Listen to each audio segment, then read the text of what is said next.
اهلا بكم في فيديو جديد. من كام يوم حللت تراك كاتب على قناه ابي دو في بي، اللي هي القناه الجديده اللي خلاص بقت هي القناه الاساسيه. وكنت قلت في الفيديو ان انا هحلل باقي التراك او الجزء الثاني هينزل على ام اي راب، بس اكتشفت صراحه ان اللي باقي في التراك مش مستاهل انه يتعمل عنه فيديو، فقررت اعوضكم بان انا اعمل فيديو عن تراك الحرف. التراك ده تراك محذوف مش موجود على قناه الجوكر، وده انا استغربته لان انا زمان كنت بلاقيه على قناه الجوكر عادي. فعموما هو ده التراك اللي هنتكلم عنه النهارده، ولو ما شفتش تحليل تراك كاتب روح شوفه على قناه ابي دو في بي، فيديو جامد جدا بجد هيعجبك. وما تنساش تعمل لايك وسبسكرايب وتفعل زر الجرس تبعنا على الانستجرام، ويلا بينا نبدا.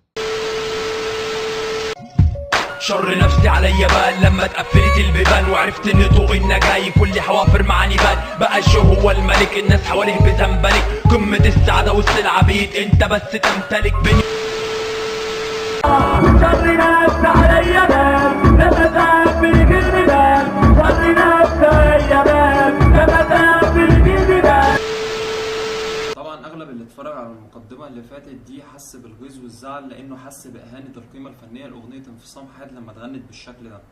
الغيظ والزعل دول انا بحس بيهم تقريبا كل يوم، مش بس من ناحيه الانتشار الواسع للاغاني الشعبي، لا ده انا كمان بحس بيهم لما بشوف الامسيز او اللي سموا نفسهم امسيز بيهينوا الفن في شخصه بضعف الاغاني اللي بيقدموها، او بيهينوا الفن في شخصي بالاغاني اللي بيشتموني فيها، مع ان هدفي من البداية كان ان انا اضيف للمجال ده سواء بالفن اللي بقدمه او بالحاجات اللي بيتعلموها مني سواء وجها لوجه او من خلال سماع الاغاني بتاعتي. رغم ان كل ده مش هيعود عليا باي مكسب شخصي، بس انا هدفي من البداية كان نشر الفكرة اللي بيحاربوها في شخصي. المقدمه دي تعرفنا احنا رايحين فين، تعرفنا التراك ده بيتكلم عن ايه او ماشي في انهي سكه. لكل حرف معنى اذا جمعنا لغة الضاد، يصعب عليا اشوفكوا كل حروفكم اعتباط. سبت الشعر ليهم جيت بفكر شعري ليكوا، لاجل ما اضيف العمق يصير بديل لسطحية اغانيكوا. طيب في الاول هنا هو عايز يقول لك رغم ان لغتنا غنيه وقويه بالمعاني، بس باقي الرابرز اللي هو بيتكلم عنهم في التراك ده كل حروفهم اعتباط، كلماتهم ملهاش معنى. وبيقول ان هو ساب الشعر، يعني هو قرر ان هو ما يبقاش شاعر، هو هيبقى رابر، او ما صح مش هيبقى مقتصر بس على ان هو يلقي شعر، هو هيعمل تراكات. ليه؟ عشان يضيف العمق للراب ويعمل حاجه مختلفه، يعمل حاجه تدمج ما بين الشعر والقوه بتاعت المعاني بتاعته وبين الراب. 9 سنين ورقة وقلم زهق ما بزهقش، شفت في وسطكوا جهل ضعف قلمكوا في لغتي خدش. فربكوا ليه ما شافش نور عشان ما يستحقش، كفنان عن الفان في غير مايك ما فرقتش. هنا بقى بيفليكس عليهم بان هو الوحيد اللي اتعمل له اعلان، هو الوحيد اللي تركاته وقتها كانت بتطلع في الراديو، وكان طلع في كذا لقاء تلفزيوني، ومضى مع شركه انتاج. كل الكلام ده في 2013 قبل ما اي حد من الراب سين يحصل معاه الكلام ده. فبيقول ان السبب اللي خلى ان هو الوحيد اللي كده ان هم الراب بتاعهم ما يستحقش ان هو يطلع للنور. مش الفكرة مش موهبة، الفكرة ان انتوا كده، الفكرة في انه مش بحر في البحر بدون مركبة. اليه والالف الف، لو الترتيب بيختلف فالمختلف صاحب طيار لكن الشبيه ينجرف.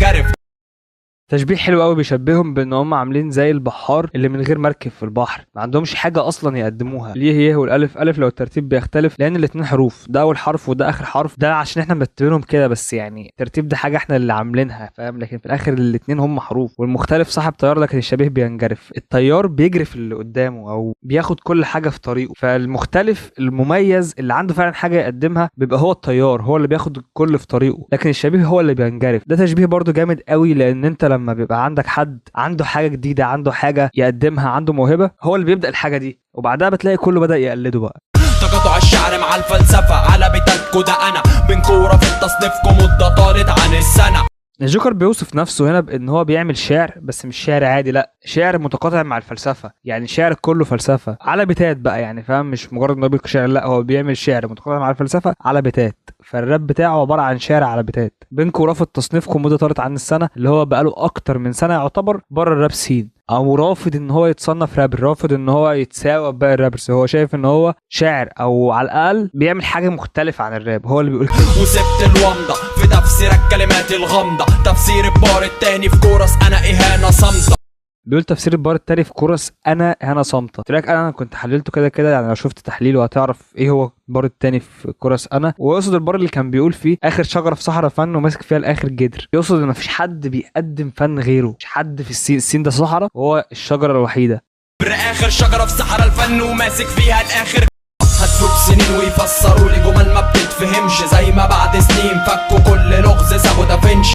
لو حد دافنشي كان معظمها فيها الغاز، لو قريت كتاب شفرة دافنشي هتفهم اللي هو بيتكلم عنه يعني. وحاسس ان انا بعمل الحاجه اللي هو بيقولها، لان هو بيقول هتفوت سنين ويفسروا لي جمله ما بتفهمش. التراك ده مش اكتر تراك عميق مثلا فما فيهوش الغاز قوي، بس لا لسه انا عاجز لغايه دلوقتي ان انا احلل التراك ماسك القلم، فاهم؟ في حاجات كتير خلاص حللتها، بس في حاجات لسه واقفه قدامي، فعايز اعمل فيديو كامل متكامل شامل لكل البارات اللي في التراك. عتبت ورقتي كرمشتها نسيت فلسفتي، شفت بأم عيني ناس هدفت فين رسالتي، السوفسطائي اتلقبت فانطوائي، ساعتها اخترت ناقشت الفكرة كفرتوني مع اني لما عطشت. حاسس ان هنا هو بيتكلم عن الدسات عموما اللي هو عملها، بيقول عتبت ورقتي كرمشتها نسيت فلسفتي، اللي هو اركن بقى العمق على جنب، تعال نشوف الناس اللي عايزه ان انا اوقف، الناس اللي عايزه ان انا ما اقدمش الرساله بتاعتي، او الناس اللي بتدسني عموما. السوفسطائي هو هنا بيتكلم عن نفسه، بيقول ان هو سوفسطائي. سوفسطائي يعني ايه؟ يعني فيلسوف، بس مش اي فيلسوف. كلمه السوفسطائي بتتقال على اللي هم بيحاولوا يراوغوا مثلا في النقاشات، او يجيب لك حاجه من هنا على من هنا على من هنا عشان بس يثبت وجهه نظره، او عشان بيعمل مغالطات من الاخر في النقاشات بتاعته. بص، هو احسن وصف للكلمه دي اللي جوكر بيعمله، ان هو في تراكاته ما بيقولكش المعنى بشكل واضح وصريح، هو بيقول لك معنى عميق، لان هو مش بس مجرد فيلسوف، هو فيلسوف سوفسطائي. وراهنك عرفت تقول الكلمه دي 10 مرات مع بعض. شربت الكفر فترة لكن ما استحلتش طعمه، التفسيرات الناقصة سخرها الالحاد لطاعته، عشرت القوم بس يوم ما تفسيراتي اكتملت، روحي شدت نفس النفس عليهم قلبت. كان بيتكلم عن فتره الحاده، اللي اي حد متابع الجوكر من زمان عارف ان الجوكر قال ان هو الحد قبل كده لفتره قصيره وبعدين رجع عن الحاده ده. فهو هنا بيشبه الفتره دي بان هو كان عطشان، فاهم؟ كان بيدور على اجابات، فشرب الكفر بس ما استحلاش طعمه، ما اقتنعش بيه.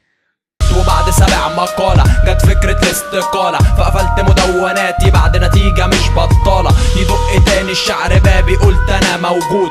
الاستقالة اللي هو بيتكلم عنها هنا الاعتزال، فكرة الاعتزال يعني اللي هي كانت بتراوده بس ما كانش لسه نفذها، لان هو اصلا تراك الاغنية دي حرام نزل بعد التراك ده، التراك ده كان قبل ما يعتزل، بس اللي قصده من الفكرة دي عنده اصلا من الاول. هو بيتكلم ان هو كان عايز يعتزل الراب خلاص، هو شاف ان هو خلاص وصل للجمهور او وصل رسالته، فكان عايز يوقف، بس قرر ان هو يكمل لان لسه عنده افكار كتير مالهاش. سبقت الزمن لكن لكل تعب تمن، وكفايه تعس طور حتى وصاحبها في حضن الكفن، فاسالني ليه رفضت اتصنف منكم مش بتعاله، مجموع اوائل الحروف اللي فات اجابه. سبقت الزمن لكن لكل تعب تمن، حتى لو التمن اللي هو هياخده اللي هو بيعمله ده ان يبقى كلامه عايش وقت ما هو يكون ميت، تعيش طول حتى وصاحبها في حضن الكفن. فبيرجع بقى للنقطه اللي كان بيقولها من شويه، ان هو رفض تصنيفهم، رفض ان هو يتصنف كرابر. ليه؟ مش بتعالى، مش غرور، مش تكبر، بس مجموعه اوائل الحروف اللي فات اجابه. وبجد انا بكره اللي عمل الفيديو ده، لان هو حرق الفكره دي. انا لما سمعت التراك اول مره ما كانش نفس الفيديو ده، ما اعرفش هل ده اصلا الفيديو اللي كان نازل على قناه الجوكر ولا لا، الصراحه مش فاكر، بس اللي فاكره انه ما كانش نفس الفيديو ده، لان انا اتفاجئت جدا بالبار في الاخر، وجبت الليركس وقعدت بقى اشوف ايه اول كل حرف في كل بار، وبعد كده بقى ايه عملت واو